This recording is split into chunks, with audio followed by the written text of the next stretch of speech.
Ассалаумағалейкум, құрметті достар, көрермендер. Бүгін біздің подкастымыздың қонағы ерекше азамат. Ерекше азамат деп айтатын себебім бар. Қас шайнаған қазаққа су шешен айтқан кәсіпкер. Дәстүрлі әншіліктен дәстүрлік сушиға ауысып кеткен бауырымыз Нұрболат Әбілханұлы.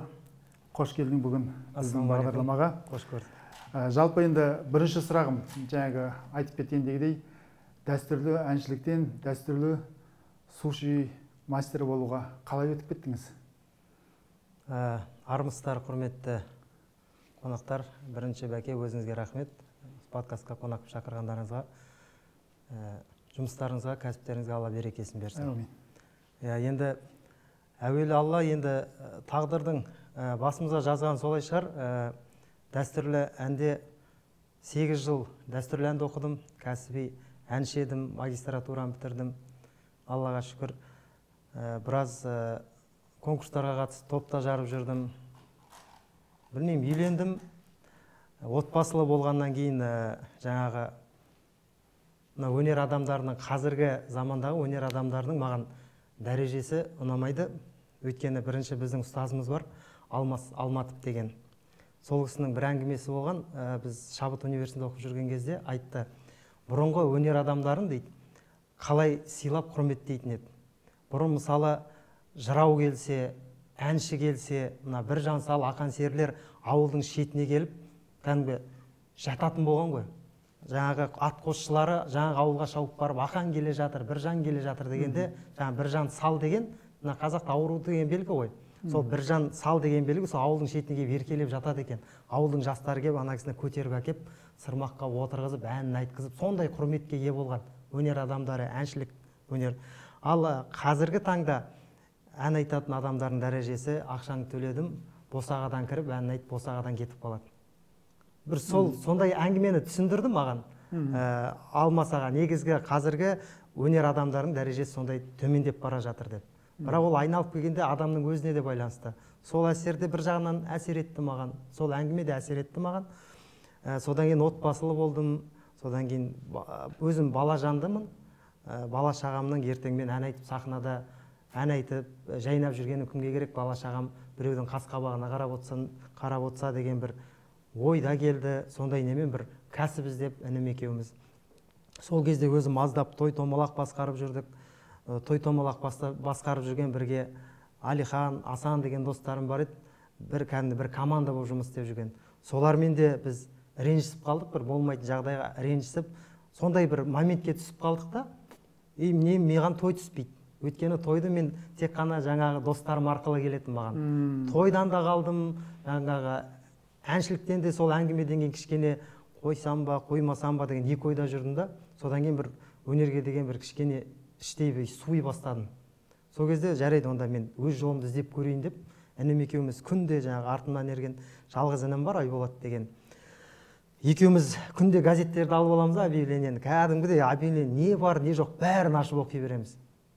Қандай, не істеуге болады, не қарауға болады деп. Сосын жаңағы ауылдағы ағаларымызда бір жаман 89 жылғыма бір Audi Бочка деген, Audi 80 машинаны алғызып алдық та, сонымен қала аралап жүріп, әйтеу сол неден бір компьютерный клуб таптық арендаға.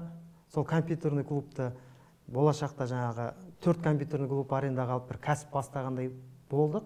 Сол кәсіп бастаған кезде компьютерный клубтың о кезде бір сағаты 100 теңге, интернет соты 150 теңге.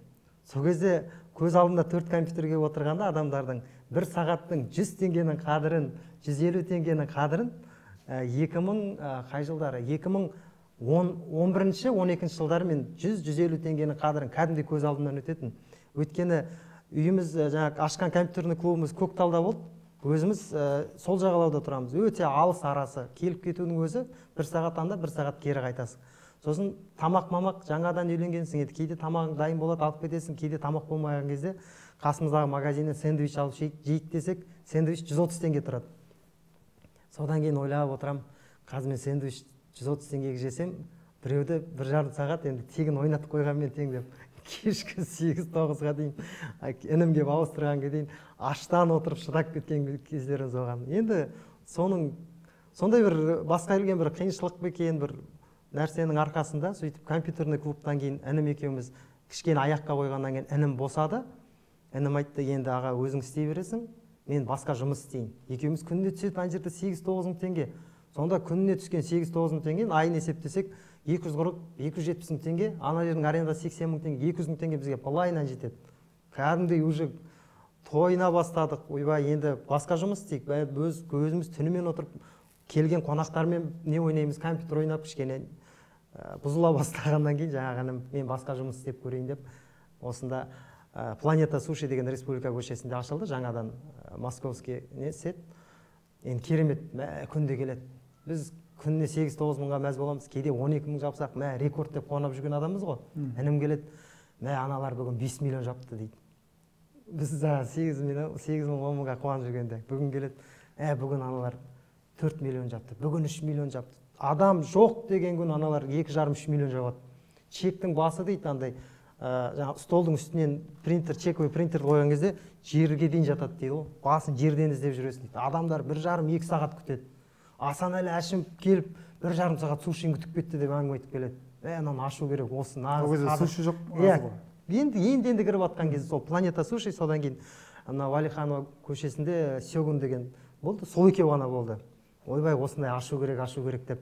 Інімнің несі болды? Сол кезде бір ана жаңа 8-9 мың теңгеден жинап жүрген бір 400 мың теңге болған, бір гольф тройка армандап жүрген, гольф тройка алсам ғой деп. Гольф тройка 450 мың теңге тұрады да. Мен 400 мыңға жеткізіп қоямын, мен 50 мың таппаймын, 50 мыңға жете бергенде квартираң арендасы келді, анаң арендасы келді, түсіп кетеді, қайттан көтеріп сөйтіп бір ақшаны жеткізе алмай жүрген кезде інім осындай ұсыныс жасады, суши бар ашып көрейік, қалай болады екен деп. И сонымен інімнің бір-ақ ауыз сөзін жерге тастамай кеттік дедім де, сол 400 мың теңгемен алғашқы кәсіпті бастап кеттік.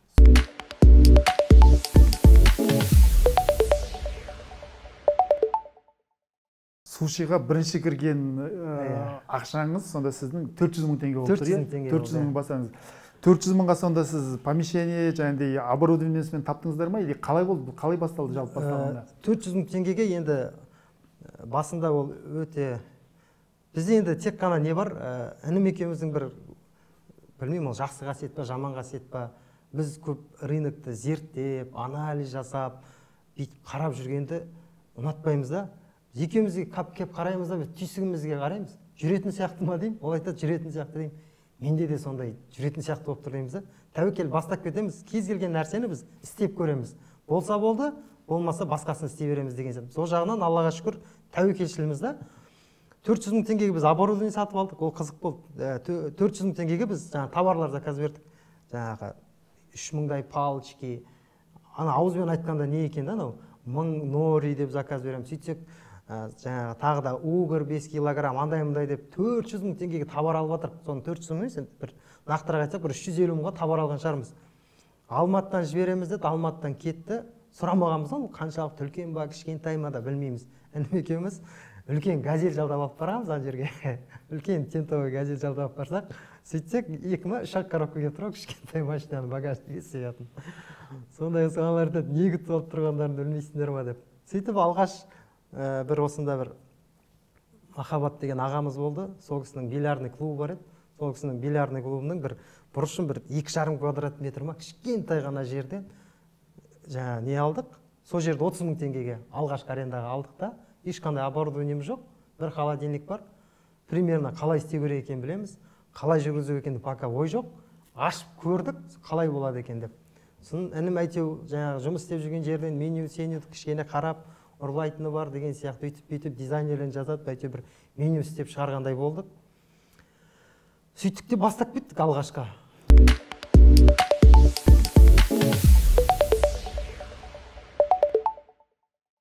Енді жаңағы бастапқы әңгімеден қарап отырсақ, бізде исламда айтады ғой, әрбір істің хайыры бар деп. Жаңағы бірге істеп жүрген достарыңызбен бір болмашы бір сөзге келіп қалдыңыздар. Оның хайыры сіздерді бизнеске итермеледі. Сөйтіп, екінші бизнестің дәмін татқаннан кейін екінші бизнесті ашуға ниеттендіңіздер. Жаңа ініңіз ұсыныс тастады. Сөйтіп екінші жаңа сушиға келдіңіздер. Сушиға келгенде сіздерде, ініңізде де сізде де білім жоқ бұл салада. То есть сіздер жаңағы бұны пісіріп көрмегенсіздер, қалай жасау керек екенін білмейсіздер. жалпы бұл бизнестің общепиттің несін мүлдем білмейсіздер, иә, саласы бұл қалай жүреді, қалай жүргізу керек, не істеу керек білмейсіздер. Бірақ жаңағы бүкіл үлкен кәсіпкерлердің айтатын бір ауыз сөз бар ғой, жалпы кәсіпкер болатын адам ол рискке бара біледі деп. Кім рискке бара білмейді, ол кәсіпкер бола білмейді деп. Сол сөздің бірден бір қазіргі дәлелі өзіңіз болып отырсыз. Мысалы, мүлдем білмейтін қараңғы бір салаға бас ұрып, жаңағыдай дәстүрлі әншіліктен общепит саласына секіріп кіріп кеттіңіздер. 400 мың теңгені салдыңыздар, 350 мыңды, бірақ қалай істейтінін, қалай пісіретінін білмейсіздер, ол ертең жүре ма жүрмей ма білмейсіздер, бастадыңыздар, бірақ кәсіптеріңіз жүріп кетті. Енді алғашқы осы кәсіпті ашып бастағанда жаңа 30 мыңға алдыңыздар, сонымен ең алғашқы пісіру жол кезінде, ең алғашқы бизнестің қадам жасау кезінде қандай қиындықтар болды? Енді ол басында қиыншылық еді, қазір ойлап отырсақ, ол қиыншылық деп айтуым еді. Қазір енді бұрын қиын болған сияқты еді, қазір күліп еске аласың ғой. Біз бастаған кезде енді мен жаңағы өзіңіз айттым, мен тамадада болып көрдім, әншіде болып көрген адаммын. Мысалы, фото, видео саласынан да достарым көп, той томалаққа шыққаннан кейін. Жаңағы бір дизайн жасатып аламыз менюді. Содан кейін оны буклет ретінде таратайық десек, оны тираждап шығару өте қымбат. Оған біздің жағдайымыз жетпеді. Содан кейін мен достарыма звондаймын, жаңағы фото, видеомен айналысатын. Істемей қалған принтерларың бар ма? Цветной принтерларың бар ма? Бар. Мен солардан 2 ма 3 принтер сатып алып балалардан. Соларды апарып ремонтқа тапсырып, істетіп әкеліп, түнімен өзіміз жаңағы компьютермен қосып, картрижбен, светін, бетін, нететін барлығын інім екеуміз жаңағы өзіміз буклетті өзіміз шығаратынбыз. Фотобумаға сатып әкелеміз. Енді білеміз да, оның бәрібір жеңіл, әрі арзан тиімді болатынын. Сөйтіп буклет шығарамыз, мысалы 100-ін шығарамыз, екеуміз бірге қол ұстасып кетеміз, дворларға барамыз, қойылған машиналардың есіктері, терезелеріне қыстырамыз, телефон қолда, заказ түссе, жаңағы машинаға буклет қыстырып жүргенде заказ аламыз да, жұмысқа қарай жүгіреміз, істейміз, екеуміз бір машинамен доставкасын апарып береміз. Сөйтіп бір жарты жылда жүрген шығармыз. Енді сол кезде қызық, сөйтіп жүрген кезде мына Қазақстанға 2012 жылдары ма Chocofood, Blizzard, содан кейін Bismarck деген компаниялар кіре бастады, купонный системамен жұмыс істейтін. И сол біз бір машинаның жаңағы лобовойына қойып кеткен буклетіміз сонда жұмыс істейтін менеджердің қолына түскен екен. Бұл да енді сол алып оқып звондайды. Осындайда біз осындай купонный система ашып жатырмыз. Сіздер келсеңіздер 50% скидкамен сатып бере аламыз. Қанша сатып бере аласыңдар? Енді біз алғашқы болып кіргеннен кейін біз даже оларға өзіміздің условиямызды диктовать ете алатындай жағдайға жеттік та. Олар айтады, 2000 купон бір айда сатып береміз, 2000 заказ бере аласыңдар ма? Көтер аласыңдар ма дейді. Ол қалай болады? Біз ана жерде күніне 200 заказ беріп жүрген адам, 2000 дегеніңіз даже күніне 70 заказ деген сөз ол примерно бір айға бөлгеннің өзінде среднем. Сөйттік та біз тағы да басқа помещение іздей бастадық. Сөйтіп үлкендеу помещение таптық та тәуекелдеп жаңағы неге кірдік. Енді мысалы Филадельфияларымыз ол кезде мысалы 900 теңгенің Филадельфияларын енді Құдай өзі кешірсін 1800-ден қойдық. 2-50% скидкамен саттым да өзінің основной бағасымен кеткендей қылып. Енді сондай болды. Сөйттік та 2000 купон сатып берді бір айдың ішінде. Інім екеуміз деген ана жерде бір айдың ішінде көрмеген ақшаны көрдік қана жерде. Бір айда қанша таптыңыздар? 50-60 мың күніне бір 50-60 мыңнан табамыз. Сонда бір 3 миллион, 4 миллиондай табамыз. Алған жеріміздің арендасы 280 мың теңге болды. Содан кейін коммуналкасымен бір 350-400 мыңға шыққан шығар. И сосын ол кезде балық арзан. Қазір балық сол кезде біз алған балық килограммы 900-1100 теңге тұғын. Қазір балықтың бағасы 6200 теңге. 6 есе қымбаттады. Сол кездегі енді шынымен де пайданы өте көп көрген екенбіз. Бізде ол кезде маржинальность, қазір мысалы бізде 18-20% десек, ол кезде 45-50 екен, сондай пайыз болған екен. Біз ол кезде білмейді екенбіз, есептеп те білмейміз. Біздікі енді қалай айтсақ болады. Мен өзім әкем мұғалім өмір бақи, анам дәрігер болған кісі өмір бақи. Сондай ортада өстік. Енді Аллаға шүкір бәріміз мектепте жақсы оқыдық. Бірақ сондай жағын біз отырып, есептеп, пайда қаншалықты түсіп жатыр, жоқ па, қанша пайда көріп жатыр, бұл ақшаны қайда жұмсау керек деген жағынан бізде финансовый грамотность деген сияқты сондай жағынан ешқандай білім болмаған екен. Бізде қара күштің несімен, күшпен ғана заказ түседі, Аллаға шүкір таптық, жаңа бисмат арқылы заказ түседі, істейміз, физически апарып береміз, аналарды тез-тез. Сөйтіп қана ақшаны ала бердік. Сөйтіп бір жылдың ішінде, бір жылға толар-толмаста біз салоннан жаңа Toyota Corolla алғашқы ең бірінші болып 2000. Сонда бұл жерде ішкі азама, нема, кекпе жаңа достарым реніші бар, анау бар. Іштей бір ойлап жүретінмін, ертең Алла жазып жұмысым болып кетсе, бірінші болып осы салонна машина мінерім деген бір ішкі бір немен ештеңені ойламай, бірінші түскен ақшаға біз бір жыл ғана жұмыс істедік та 4.300.000 теңгеге, әлі есімде, ол кезде ой дүниенің ақшасы сол 2013 жылы барып салоннан Toyota Corolla алдық. Сондай қыз қылған. Алғашқы табысымыз сол шығар ендігі.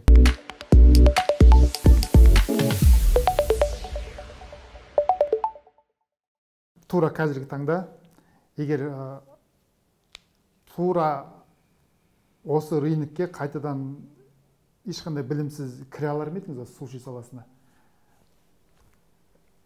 Дәл қазіргі таңда білмеймін, кірмейтін сияқтымын.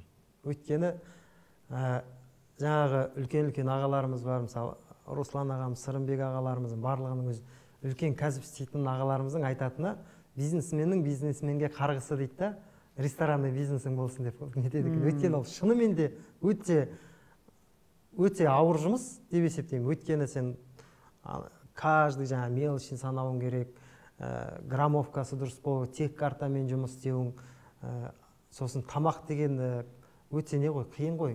Қонаққа ұсынуың бар, оны қандай көңіл күймен қабылдайды деген сияқты. Оның барлық тонкостары өте қиын. Өйткені мысалы бір адамға сен бір суши бересің, бір адам жақсы көңілмен келіп мақтап кетсе, екінші адамның көңіл күйі нашар болса, ананы жамандап кетуі мүмкін. Че за говно деп итеріп кеткендер болды. Бірақ екеуіне бірдей тамақ беріп тұрсың да, ешқандай разница жоқ. А бұл жерде клиенттің оны тек қабылдау, оның көңіл күйі. Тамақты адам көңіл күймен жейді. Негізі көңіл күйде ол, мен андай мән бермейді, адамның көңіл күйі жақсы болып не болса, жеп отқан көп тамағына да енді білмеймін. Өзім сондаймын мен мысалы. Әдемі көңіл күймен отсаң, тәуекел, сынамай-ақ жеп кете салуға болады. Енді тым болмай бара жатса айтасың ғой, енді тіпті сынамауға келмей кетті деп. Бірақ енді дәл нақтырақ айтар болсақ, дәл қазіргі жағдайда енді мен білмеймін, сушимен айналыспасам, тек өнер адамы ғана боламын. Менде басқа жол жоқ сияқты. Мен басқа мүмкін журналист болар едім деп ойлаймын.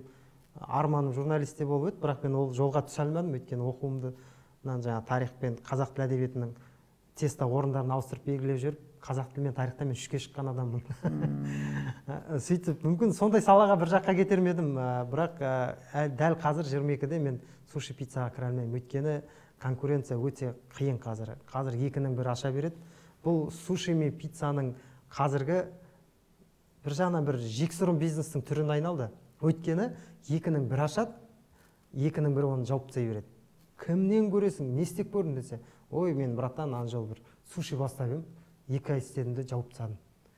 Кім келмейді, жұмысқа кімді алмайсың? Барлығы сондай ғой. Мен пицца ашқам, мен донерка ашып көргем, бастадым, 1 ай істедім, 2 ай істедім, жауып тастадым. Яңдай бір авторитеті жоқ бизнеста, бір аша салу оңай сияқты, бірақ оны жұмыс істетіп, жүйелеп, оны жолға салып кету қиын.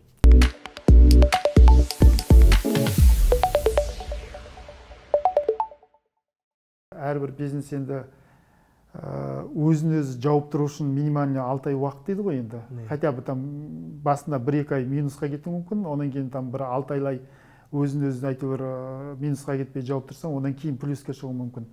Общепитте негізі да соған шыдамай жатқан жоқ па или не себеп болды? Енді ол негізі бастысы сол ғой, соған шыдамай жатыр ғой. Олар аштым, мен неге пайда көрмедім демейді да. Ол мысалы енді оны жаңа айтып кеткенде мен мына жерде өзімді керемет қылмай-ақ қояйын.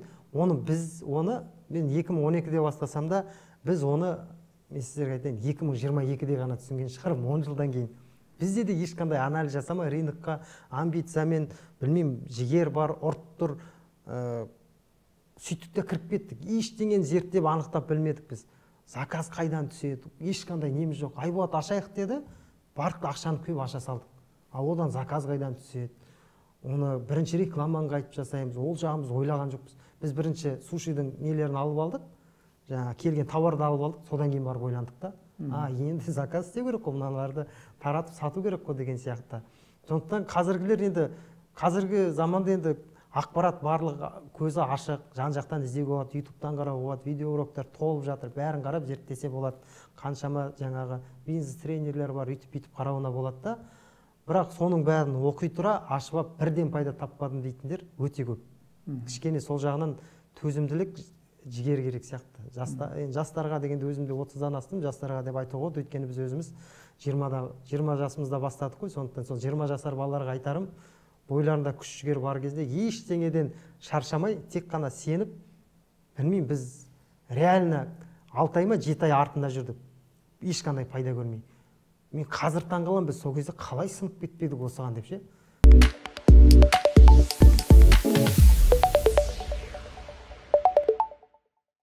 Қазіргі таңда Астанада қанша өздеріңіздің точкаларыңыз бар сушидің? Қазіргі таңда біз Астанада 5 точкамыз бар. Негізі Қазақстан бойынша қазір 7 қаладамыз. Кеше ғана 11, бүгін 12 болып жатырмыз. Қай қалада ашылды? 12 болғанда Алматыдан қазір Спутник деген торговый домның ішінен кеше келістік. Торговый домның ішіне кіріп жатырық. Бұл біздің енді алғашқы торговый домдарға деген алғашқы қадамымыз. Өйткені біз Астанада, Керуенге де, Мегаға да барлығына негіз барып көрдік. Кіргізбеді, қиындау болды, әйтеуір. Алматы ол жағынан ашықтау екен, сол Алматыға кіріп көрдік. Өйткені неге визуальный рекламаға негізі торговый домдар жақсы деп ойлаймыз да біз өзіміз. Трафик көп. Трафик көп, иә. Сондықтан бірінші алғашқы торговый домымыз. Қазір 7 қалада енді 12 точкамыз бар. 12 точка ол тікелей сіздерге бағынышты ма, жоқ оның ішінде франшизалар бар ма? 12 точканың қазір бізге 5-еуі бізге тікелей өзіміз басқарамыз. Қалған 7-еуі франшизамен жұмыс істейді. Демек сіздер қазір франшизаны шығара бастадыңыздар, иә? Франшизаны шығара бастадық, бірақ біз дәл қазір франшиза сатып жатқан жоқпыз. Өйткені жылдың аяғына дейін істейтін жұмыстар бар. Соның барлығын реттеп, бір сатқанда да ертең ұялмайтындай, көргенде сол тоқтамайтындай бір әдемі франшиза сатқымыз келіп жатыр. Сондықтан қазір реттеп жатқан жұмыстарымыз көп. Соңғы сатқан франшизамыз Қостанайға болды 2020 жылы. Содан кейін біз тек қана соларды реттеп. Өйткені әр франшизаны сатқан сайын біз өзіміздің қателігімізді көріп отырдық. Сол қателігімізді Ақтөбеге саттық, бір қателік, бір емес, біраз қателік көрдік. Реттедік аудиткіде, Атырауға саттық, одан да шықты. Одан кейін жаңағы сол Қостанайға саттық, одан да шықты. Содан кейін ойладық, қой. Енді оның алдында Астанада да қазір 5 точканың 2-еуі бізде франшизамен жұмыс істейді. Қалған 3-еуі тағы да өзімізге қарайды деген сияқты. Сөйттік та қой осымен тоқтатайық. Өзіміздің жаңағы бүкіл нелеріміздің барлығын жауып алайық, жыртық тесіктеріміздің барлығын деп франшизаны тоқтатып тұрық. Алла амандығын берсе, жылдың соңына қарай қайтадан франшиза сатып бастаймыз.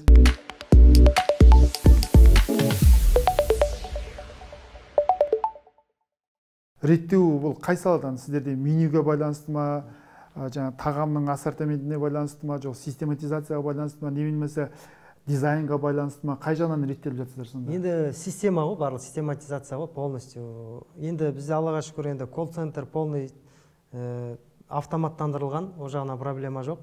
Сол айналып келгенде сол систематизация. Барлығы единый форма дейді, единый дизайн өзіміздің, соның барлығын ойластырып, қарастырып, бір енді біздің Астанада 5 саясушымыздың 5-еуі 5 түрлі да кішкене. Сол жағынан келген кезде кішкене өзіміз ашу керек болды, аша салдық. Біз айналып келгенде жаңағы көп жұмысты жаңағы түсінгеніміз өз-өзімізбен жауап бердік та біз. Дизайндерде өзіміз жаңағы ненің әкелетін диван, орындық столдардың дизайнын өзіміз таңдаймыз, ремонтын өзіміз жасатамыз, бұлай істе, менюді өзіміз жасаймыз. Інім екеуміз де повармыз. Біз бастаған кезде алғаш ешкімге айлық төлейтін ақшамыз жоқ.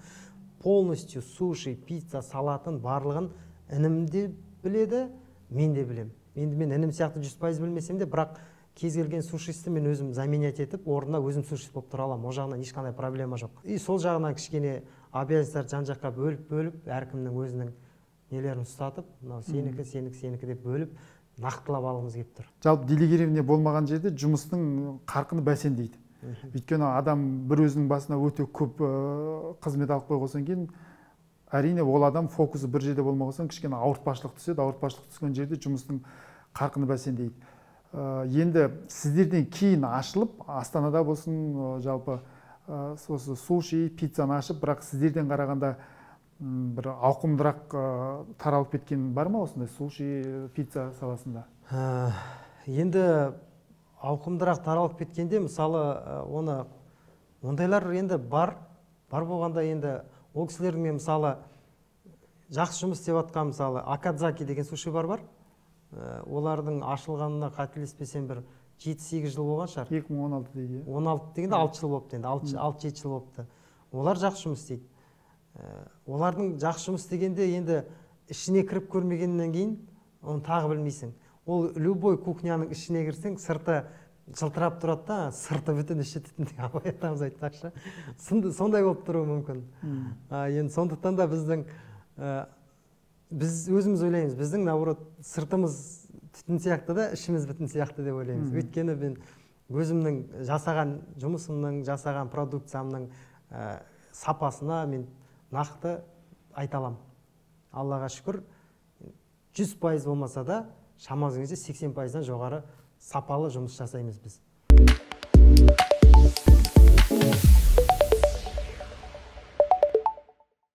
Сол кезде ана жерлер шығып, адамдар үй сала бастады ғой.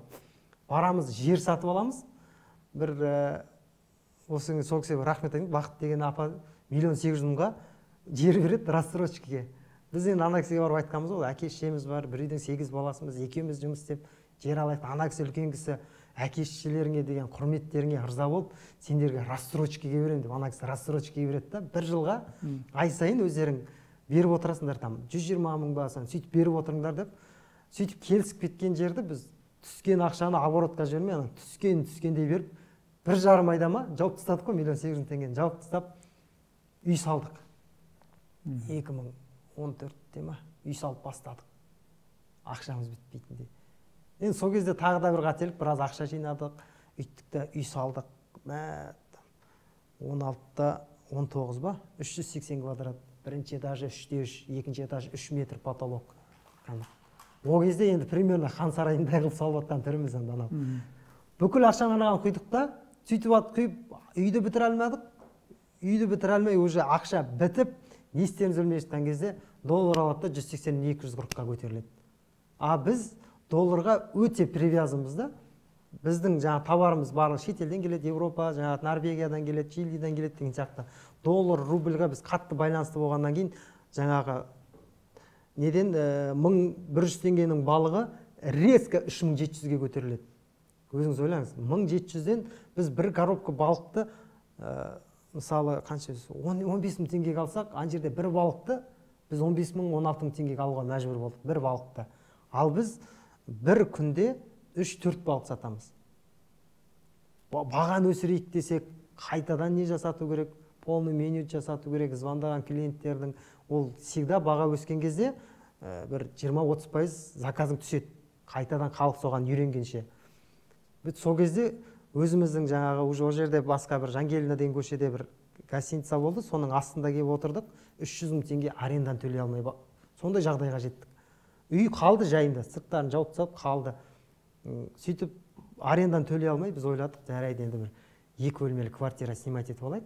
Бір бөлмесін жаңа асхана қылып, сая сушиді ашып отыра береміз да, бір бөлмесінде өзіміз тұра береміз дедік. Сөйтіп 300 мың теңге заявление жазып қойдық, біз мына жерден көшеміз, төлей алмай жатырық, доллар қымбаттап кетті деп жағдай түсіндіріп, все келістік.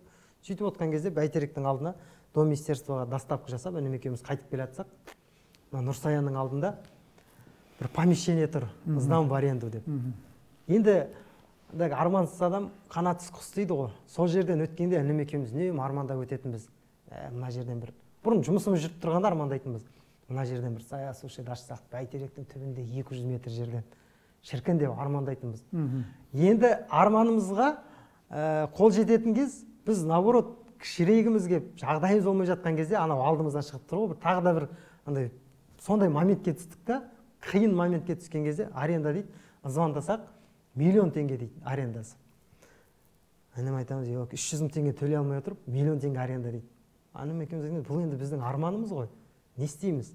інім айтады, брат, мына жерді алсақ бар ғой, қайнатамыз ғой дейді, мына жерден жүреді жұмыс істеп, шығарып аламыз дейді.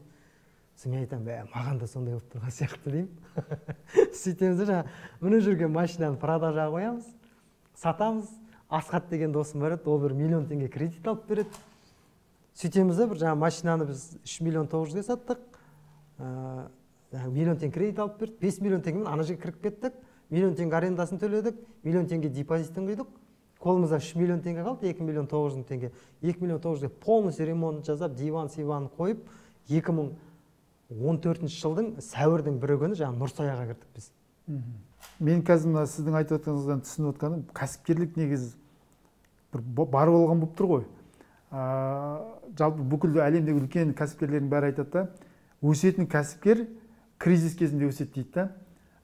Көптеген кәсіпкерлер жаңағы құлап жатқанда ол масштабироваться етіледі дейді да. Сол сияқты сіздер жаңағыдай доллардың көтеріліп, жаңағыдай кризис басталып жатқан кезде өздеріңіздің кәсіптеріңіз кері кетіп жатқанда, опять же жаңағыдай ең бірінші рискке барғанда екінші рет тағы рискке барып тұрсыздар, иә, жаңағы айтып отқаныңыздан естіп. Сол Нұрсаяға барғанның арқасында сіздер қайтадан аяққа тұрып кеттіңіздер ғой сонда, иә? Ол жерде енді былай да, сөйттік, жаңа Нұрсаяға кірдік, ол тағы да қызық момент, бәке. Бұл жерде енді барлығы жеңіл деп ойламасын, өйткені кәсіп істеу біраз қиыншылықтары бар. Біз 4-ші айдың бірі кірдік, ай сайын миллион теңге төлейміз. Біз 300 мың теңге жаңа квартираны төлей алмай отырдық. Ана жерге кірдік. Менің ол кезде уже 2 балам бар. Жаңа жас үйленгем, квартира снимать етіп тұрамыз. Содан кейін, так, мына жерге миллион теңге төледік, жаңа ремонт үйтіп жасап, жаңа 3 миллион теңгеден ақша қалмады. Содан кейін енді әйелім нетіп, жаңағы біз алған Нұрсаяның астында несі подвалында еді, несі жаңағы кухнясы подвалында, ар жағында бос орындар болатын. Біз жаз бойы 4-ші айда, 5-ші айда, 5-ші айдан 9-ші айға дейін 4 ай бойы подвалда тұрдық. Кухняда жаңағы 2 балам бар. Түнде жаңағы бірде жабыламыз. Әйел бала-шағамды кіргізіп аламын да, кухняға жатқызам. Таңертең 11-де ашыламыз, сағат 9-да тұрамыз, жуынып, шайынып, завтрактерін берем. 11-де жаңағы келген жұмысшыларымнан ұят болмасын келгенде деген баяғы кішкене ұят дейсінде есік алдына, бәйтеректің алды ғой, есік алдына кетеді. Содан кейін енемнің үйі бар. Сөзіңізді бөлейін. Таңғы сағат 9-да шығып, қайтып 11-ге дейін сонда сыртта жүреді. 2 балаңыз, әйеліңіз. Сөйтеді енді енемнің үйіне барады, енді о жаққа сол үйге барып қойын, сол жақта тұр деп айтуға баяғы намысшың жібермейді. Енді бір жағына бұл жерде әйелімнің де несі, о жаққа барайын деп те сұрамапты, мен сол жақта тұра берейінші деп те айтпапты. Сөйтеді, әйтеу жас шыққан кезде ауылға бір 2 апта барып келді, жаңағы қанша деген анасы ғой, ол кісінің үйінде 1 аптадай тұрды, қалған конкретно 3 ай сөйтіп подвалда тұрдық біз. Сөйтіп жұмыс жүрмей жатыр, қайтадан минустан минусқа кіріп жатыр, қарыздың астында қалдық. Сөйтіп жүрген кезде, білмеймін, сол жаңағы 2016-ның жаңағы сәуір дедім ғой, 2017-те жалғыз үмітіміз экспо. Экспо болса, қайтадан, біз білмеймін, сөйтіп тұрғанның өзінде інім екеумізде тек бір үміт ба, бір нәрсе, енді экспоға жетіп алсақ болды, братан, қазір шығып кетеміз дедік та, амалын тауып жетейікші экспоға дедік. Экспоға 2017-ге өттік, күн жылына бастады, марттан бастап бізге есік алдына литник қойғызу керек деді. КСК-ға бардық, рұқсатын алмадық, акиматқа бардық, рұқсатын алмадық, документ жинау керек, тапа съемка дейтіні бар, бір нәрселер бар, ештеңесін бітіре алмадық. Амал жоқ, келісу керек болды. Тағы да сол баяғы КСК-ға барып келісеміз, акиматтан тексеріс келсе, келген жігіттермен келісеміз, үйтіп келісіп, әйтеу ана жерге 780 мың теңгеге ма ағаштан литник қойдық. Оған деді, баяғы жалынып, бүйтеміз деп жүріп, тағы да бір жақсы, енді сол мебельге кіріп жүрген балалар бар еді, жақсы жерлес болып шықтық, бүйтіп, сөйтіп көмектесіп жіберді жігіттер. Содан кейін енді экспоның басталғанын ғана күтіп отырдық. Шынымен жаңа күткендей болды ғой. Экспо қалай басталды? Есігіміз почти жабылмайды ғой. 2-ақ сағатқа ма жабылса жабылады. Таң атқаннан кешке дейін адам лық толы. Звоноктан звонок, тек бронмен ғана қабылдаймыз. Есіктің алдынан, бәйтеректің алдына бүйтіп. Ол кезде енді сушымен бірге кальян болды. Енді кальянды бәйтерекке қарап тұрған, түтіндетіп тұрдық қой, 200 метр жерге. Ана жерін съемкілер жасайында суретке түскен кезде бүкіл арманға жетіп тұрған адам сияқты. Сезім вообще бөлек қой енді. Астананың еще несі, кеші салқын ғой, әдемі да бір. действительно сезінесің, бір терлеп кухняда жүгіріп кеп далаға атып шыққан кезде қоңыр салқын желмен бүйтіп тұра қалып кальян шегіп тұрған кезде действительно сезінесің да, ана бір рахаттанасың. Мен 2 сағат 3 сағат ұйықтамаған кездерім болды. 2 сағат 3 сағат қана ұйықтаған кездеріміз болды. Бірақ Аллаға шүкір сол эксподан біз қайтадан аяққа тұрып кеттік. Енді тағы бір қызық айтайын мен сізге. Эксподан тұрдық та 2018-де бізде әлі бір ғана точка. Енді масштабировать етеміз деген кезде 2018-де біз оң жағалаудан бейбітшіліктен екінші точкамызды ашайық деп сол жақтан орын тауып аштық. Ремонтын бітірдік. Жаңа жылға полный зал бронь алдық. Поварларға айтам, бірінші күн 31-ші жаңа желтоқсанның 31-і ашылайық деп тұрып. Үйлеріңе барып келіңдер, 12-ні күтіп алып. 12:30-да уже жұмысқа келесіңдер деп поварларды жіберем, әйелім екеуміз жұмыста отырып, 12-ге 15 қалған кезде бір уақытта бір нәрсе парс етеді. Атып жүрсақ, кухня өртеніп жатыр. Енді ашылайық деп жатқан жер. Ой, анау ескі үйдің несі, хрущевский домдар деп айтады. Несі төбесі еще не емес, бетон емес, ағаш. Ағаштан. Лап ете қалған жер. Қайда? Қан жер өрттен өрт. Неге звондадық? Сразу пожарныйға звондадық. Ровно сағат 12-де дың деп жатқан кезде біз өрт сөндіріп, өрттің ішінде жүрдік қой әйелім екеуміз. Пожарка келді, ана жерді сөндірді. Ой, олардың қарамайды екен, қопарып кетеді екен. Ар жағында өрт қалып қойса, бізге бәле деп бірақ қопарып тастады. Бүкіл жасаған еңбегіміз бәрі кәдімгі көз алдында кәдімгі ағып кетті ғой. Қанша салынды жерге? Енді ол жерге ол кезде бір 8 миллион бекен, 10 миллиондай ма ақша кеткен тұғын сол кезде. Бір сәтте жоқ болды. Бір сәтте кәдімгі жоқ болды, кухнямыз жоқ болды. Бұл жерде енді ең бастысы кухня ғой енді. Ол неде ресторанның ең бастысы кухня. Енді зал малға енді түтіннің иісі сіңген, қап-қара дивандардың барлығын етті. Олар енді өртенген жоқ, Аллаға шүкір аман алып қалдық, тез сөндірдік та. Бірақ оборудование сол жерде тұрған барлық күйіп кетті. Полный потолоктағы тұрған жаңа проводка өткізген, камера, барлығы ше. Ол жерде біз колл-центр қойғанбыз, сол жерге отыратын, вытяжка, бәрі күйіп кетті. Сынақ тағы да. Тағы да сынақ. Ана қайта келіп жителдер келіп, не істейсіңдер, бүйтесіңдер, ана ұрысып жүрмін, өліп қалсам қайтер едің, аманбыз ғой, адам тірі, аға істеп береміз дейміз. Ана жердің есігін жабамыз, 1 январь күні. Мартқа дейін почти желание жоқ, барғымыз келмейді ғой, аренда жүріп жатыр. Өрт болды дейміз, не істейміз, вообще не істеріміз білмей. Неге осындай болып кетті деп ше. Сөйтіп, бұл жерде тағы да бір несі әйтеу, өрттің себебін анықтағанда жаңа фритюрница дейтін болады, фри нелер пісіретін. Сол жаңағы датчигі болады, май қызған кезде өшіретін, сол датчик істемей қалып. Қатты қызып, өрт содан шыққан екен. Соны әкеліп берген жаңа Pro Kitchen деген фирманың бастығы енді несін мойындап, ремонтқа ол жігітте көмектесіп жіберді біраз. Содан кейін сөйтіп әйтеу жеңіл ремонтты бітіріп, мартта ма қайта сол апрельде ма қайтадан аштық қой.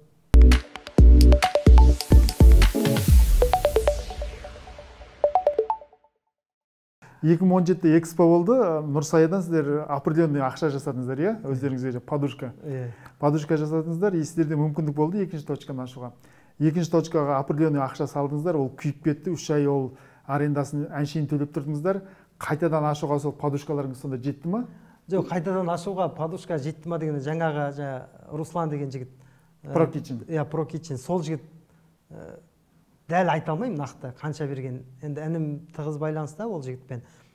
Ол жігіттің бір көмек тигенін білем. Сол жігіт көмектесті, енді қалғанын енді жаңағы берген арендаға берген нелерден отсрочка алдық. Ол кісілер 1 ай не жасады, 1 айының арендасының ақшасы бар деген сияқты. Үйтіп қайтадан аяққа тұрғызып, шамамыз келгенше бастадық.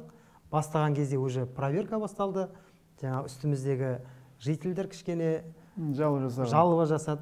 Біздің үйде андай әлі шығып тұр, андай сұрағандар ақша бермей қойып, Гаскана келді, акиматқа жазды, үйтті, бүйтті. Енді бір помещениеге 7 проверка келді ғой. 7-еуінің 6-ауынан өтем ғой, өз ерік бәрден өтем, көрейші осыларды, не істер екенін. 7-шісі Гаска. То есть ешкім ақша бермей. Жігітше, барлығынан өзім барам, сұрайды. Пожарный безопасность реттем, пожарканың полностью курсын өтем, қағазын алам, жаңа несін өтті деген, полностью өтіп, бүкіл этаптан өтіп келем. Ең соңында Гаска келеді. гаска деген жаңағы нені тексереді, целевой назначение бізде офис екен, а біз уже кафе ашып тағанбыз, помещениені. А ондай неге почти 4000 МРП ма бір нәрсе кірді. 4000 МРП қазір миллион бір нәрсе мың штраф. Бірақ штраф доллар маған салмайды, владельский салады. Мен арендатормын, менің шаруам жоқ. Маған айтты, кафе аша беруге болады, мен аштым деген сияқты. Сол кезде гаска дегеннің қаным тышты ғой. Олармен де полностью жаңағы институцияға барып, бүкіл оригинал документтерін шығартқызып, қайтадан полный документ істеп жүрген кезде 2018-19 бітіп кетті ма? 1,5 жыл кетіп қалған, айналысып сөйнет жүргеніне. Сөйтіп қайта сол кезде жаңағы экспоның алдында мен де сөздің алдында айтуды ұмытып кетіппін. Жүре бердік та біз амбициямен ақша тауып жатыр деп жүре беріппіз да, біз өзіміздің білімімізге ақша құймаппыз. Біз түк көрмегенімізді көрсеттік па? Доллар қалай көтерілді? Доллар көтерілгенде бізде әжептәуір пайда келіп тұрған біздің магазиніміз болған.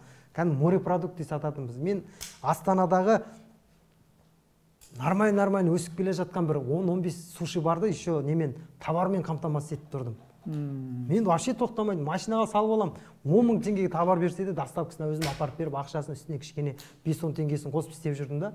Сол магазин жауып тастады. Қазір ең үлкен қателігіміз осы, мен түсінем. Магазин жаппауымыз керек еді.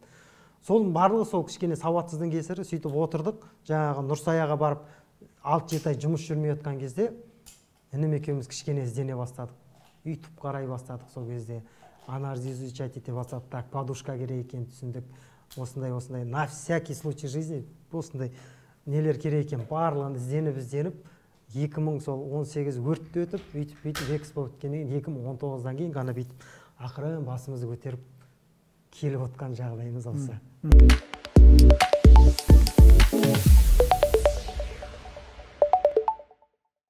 Магистр уже бітіріп қойдыңыз, алдыңыз.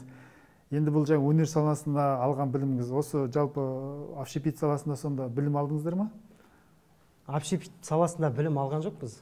Самоучка, таза самоучка.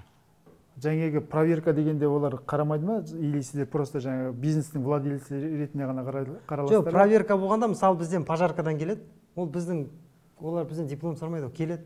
По пожарной безопасности не бар, не жоқ, ананы қой, мынаны қой, барлығын замечание жазып береді, істеп береміз мысалы. Бір ма? Акимат келеді. Жаңағы сосын цест келеді, андасын істе, мынасын істе дейді. Цесттің өзі бар ғой, 5 рет па 6 рет тапсырдық. Каждый раз бір нәрсе тауып отырдық. Цестті бұлай тапсырып шығу мүмкін емес. 6 рет па 7 рет шақырып тапсыра алмай, ең соңында әйтеуір келісуге тура келіп. Сол сияқты бүкіл неден жаңағы участковый келді. Каждый бөлмелерін жеке-жеке изолированный болу керек. Кальян шегіле ма? Кальяндікі бөлек. Тамақпен анау келеді, мынау келеді. Барлығынан өтіп, сол жалғыз гаскодан ғана қадалдық қой. Поварларға қарайды ма дипломына жалпы? Мысалы, сіздерге суши. Егер ресторан болса, бұл ресторанға ертең тексерін десе, ода бір определенный дипломированный повар болу міндетті ғой негізі, или қалай болды? Онысын енді ондай статустағы ресторан болып әлі жұмыс істеп көрген жоқпыз. Бізге ондай жағынан. Сіздерді ондай тексермейді? Біз ондай тексермейміз. Біз өйткені келген баланы ниеті болса, аға мен суши істегім келеді деп келген баланы біз өзіміз үйретіп аламыз. Біз ешкімге диплом бермейміз бірақ.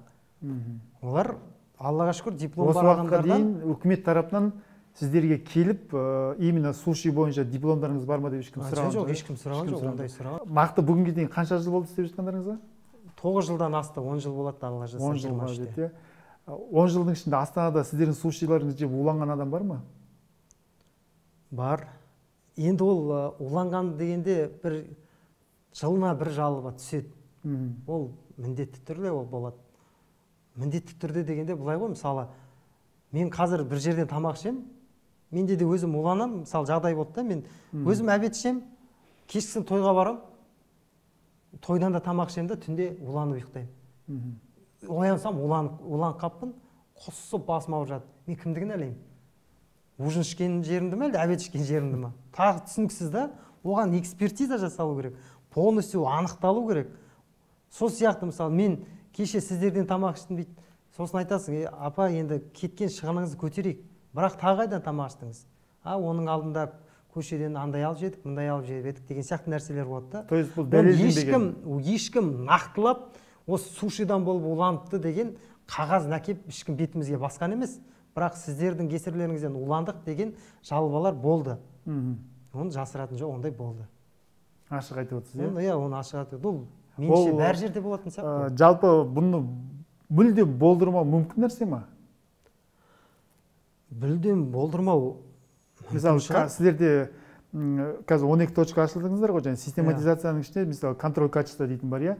Контроль качества дейтін бар ма? Сіздерде осының бәрін қадағалап? Оны контроль качества бар бізде. Мысалы, қараңыз, біз күніне қазіргі таңда, мысалы, 500 доставка жасаймыз. Ол тек қана Астана бойынша.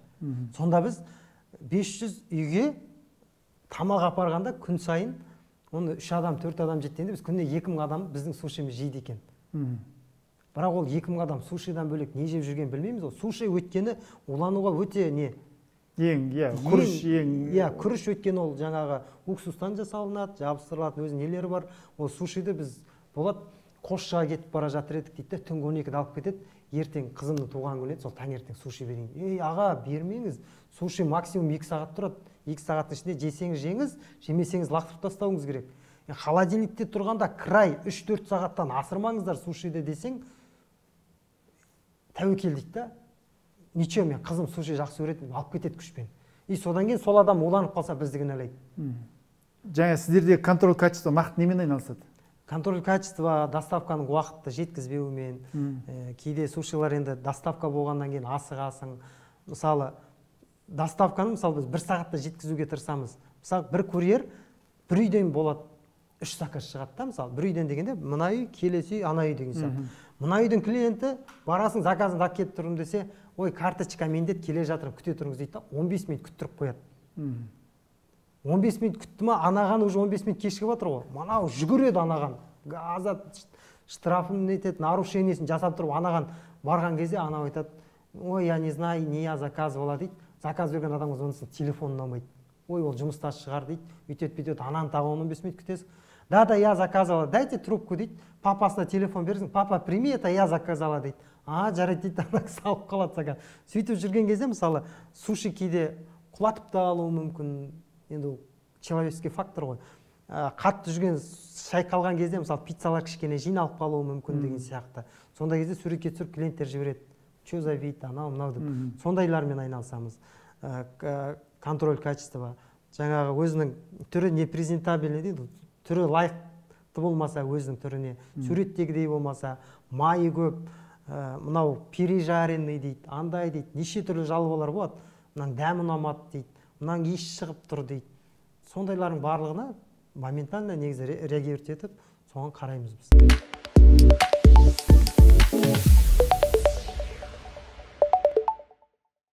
Жаңа сіз айттыңыз, суши саласында мен нақты білім алған жоқпын, мен самоучкамын, өзім осылай жасадым, аяққа тұрдым деп. Әрине сіздің жаңағы осы уақытқа жеткен жетістігіңіз, ол былайша айтқанда героизм. Сіз сияқты кәсіпкер біздің Қазақстанға бір емес, екі емес, жүздеп керек біздің Қазақстанға. Сіз қазір біздің Қазақстанның налогына ақша құйып тұрсыз. Біздің дәрігерлердің, милициялардың, мұғалімдердің айлығына кәдімгі үлес қосып тұрған мықты кәсіпкердің бірісіз. Енді салыстырмалы түрде сіз өзіңіздің пиццаңыздың мықты не мықты емес екенін қалай айта аласыз? Сіз мысалы бұл сұрақтың түбі неде жатыр? Японияға барып, Японияның сушисін жеп көрдіңіз ба? Или басқа мемлекеттерге барып, салыстырмалы түрде өзіңіздің дәрежеңіз бен басқалардың дәрежесін қарадыңыз ба? Сіз қалай определять ете аласыз, мысалы, именно сіздің сушиңіздің сапасын өз басыңыз?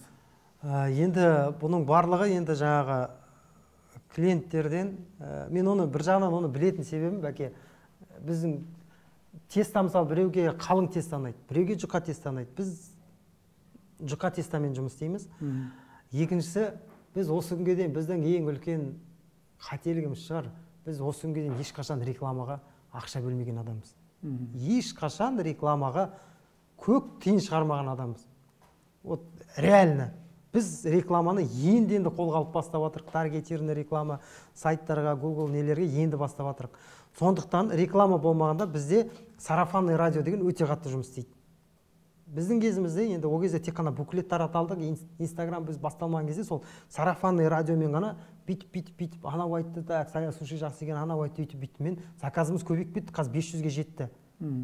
Енді соның өзі салыстырмалы түрде айтқан кезде соның өзі реклама жасамаған адамға соның өзі біздің сапамыздың белгісі деп ойлаймын. Сіз солай ойлап отырсыз? Мен солай ойлаймын. Өйткені мен басқа суши барлармен дәмін көремін. О жағынан мен Японияға да барған жоқпын, шетелдерге барып пиццасын жеген жоқпын. Бірақ менің нем жеген достарым, енді шетелге көп шығатын достарым бар. Мен шетелге көп болсам 3-4 мемлекетке ғана барған шығармын. Өзім көп шетелге де шыққан жоқпын негізі. Өйткені біздің аяққа тұрып бас көтергеніміз енді 2019-дан бері ғана деп айтып отырмын сізге. Сондықтан да 2019-дан енді шығамыз ба деген кезде жаңағы ковид тұрды. Енді салыстырмалы түрде алғанда жаңағы менің музыкант болған достарым көп гастрольмен шетелге шығады. Мысалы Асхат деген дос, Ерлан Рысқали деген ағама, сол кісілер итальян пиццасын жедік, сенікіне жетпейді дейді. Енді мақтап айтса да, өтірік айтса да, оның өзі кішкене болсын әйтеу деп қаласың, марқайып қаласың. Енді басқалар сушилармен жегенде олардікін жеу мүмкін емес дейді. Оларда мүмкін енді басқаша, ол басқа мәдениетке, басқа мемлекетке келгенде ол бәрібір өзіндік несін қосып отырады ол. Сондықтан да біздіге кішкене өзгеше де бұл шығар, мен білмеймін. Японияның суши қандай екенін. Сушидің тарихын білесіз бе жалпы? Сушидің тарихын білгенде білеміз. Енді суши енді мына 1920 жылдары негізі сушимен олар күріш андай не болған деп мен оқығаным бар.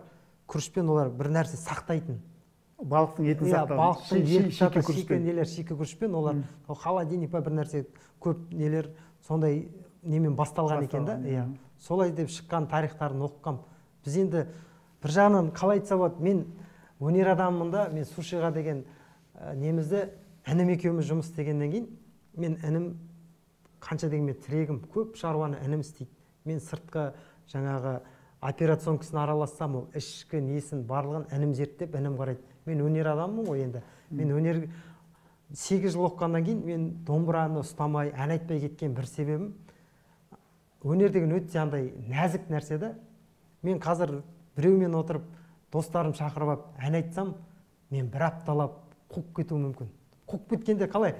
Андай сезімге беріліп кетесің де, әнді сағынарсың, ішкі жан дүниең ананы қалап тұрады. Домбыраны құшақтап, таң атқанша ән тыңдап жатсаң, одан өткен рахат нәрсе жоқ та бұл өмірде. Сөйтем де, не жұмысым жайында қалады, бала шаға жайында қалады, отбасым жайында қалады. Сөйтіп мүлде бөлек басқа әлемге кетіп қалам. Сондықтан мен домбыраны көп ұстамай, ән айтпай кететін себебім сол да, ана іштегі ана жараны тырнамай ақ қояйыншы деп. Музыкадан толыққанды кете алмай жүрсіз ғой сонда, иә?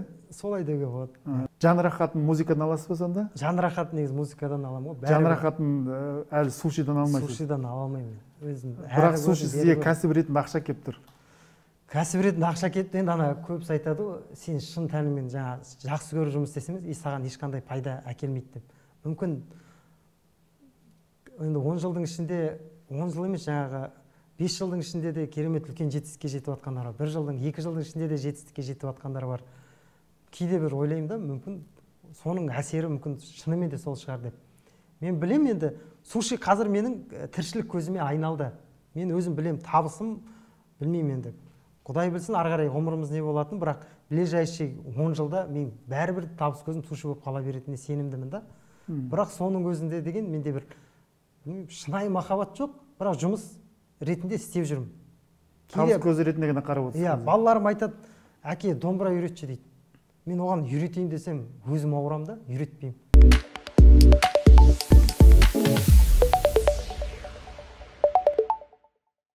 Сушидің тарихына байланысты айтатын болсақ, негізі суши сенесіздер ме, сенбейсіздер ме, жалпы 1300 жыл бұрын басталған екен да. 1300 жыл бұрын ойлаңызшы. 13 ғасыр бұрын басталған. Және жалпы шикі күрішке балықтың етін холодильник жоқ кезде сақтау мақсатында басталған, сонымен жаңағы тағамға айналған деген сияқты.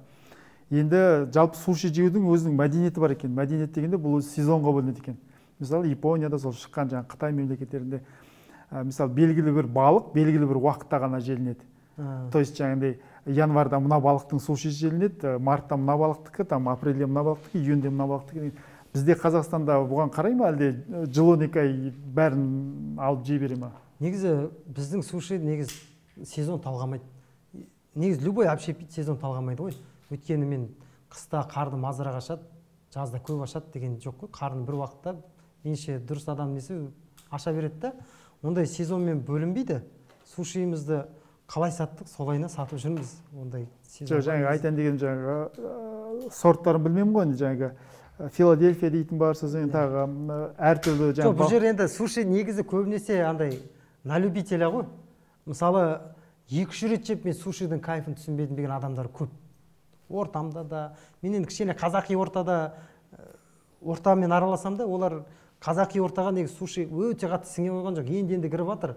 Көбінесе біздің осы күнге дейінгі неміздің клиентский базамыздың 70% орыстар, немесе ол қыздар, орыс ұлттары, басқа ұлттар, сосын қыз келіншектер болып саналады. Ал жігіттермен аралассаң ойбай дәмін көрмедік дейді. Сушидің мысалы 60-70% шикі балықтан жасалады. Қалай соясың, солайынан бере бересің. Ол шикі нәрсе, ол міндетті түрде адамға ұнамайды ғой енді. Оның қуырылатыны бар, қайнататыны бар, андай ашық отпен нететіні бар, өртеп беретіні бар. Соларын жесе дәмді, өте дәмді. Просто адам бірінші сушиға үйрену үшін неден бастау керек екен? Келген кезде ұялмай. Біздің ұялады ғой. Суши жедіңіз, жеп жүргем дейді да, өтір жеп бір-екі рет ауыз тиеді да, ұнамай кетіп қалатсың жамандап. Ұялмай келдің бай, бірінші рет кеп тұр едім. Қандай суши ұсынасыз десе, тұрған адам сізге айтады, міне, онда міне мынаны жеңіз. Жареный Филадельфия, жареный бонито, осыларды жеңіз. Ұнайды. Реально ұнайды. Өте жақсы. Сондықтан ол неден дұрысын айтып, жөнін айтып, дұрыстап жесе, үйреніп кетеді да оған. Сушимен бірге қазыны бөліп сөйтіп доңғалақ сатып ойыңызда жоқ па? Ондай болды, біз қазымен пицца шығардық. Қазы салды, қарта, шұжықтарымен салып тұрып пицца салдық. Ондай пиццаны енді қазір мүмкін халықтың жағдайы жақсы, қазір алу мүмкін. Біз сол 2015-16 жылдары сондай пиццаның біреуін 2800 теңгеден саттық па? Дұрыс өтпеді. Қымбат болды ма, бір нәрсе болды. Өте дәмді болды. Ақыр соңына келгенде бұзылып кететін емес, өзіміз жедік қой соның барлығын. Содан кейін алып тастағанбыз. Оны енді қазір бір ойластырып көретін жағдай екен, қалай екенін.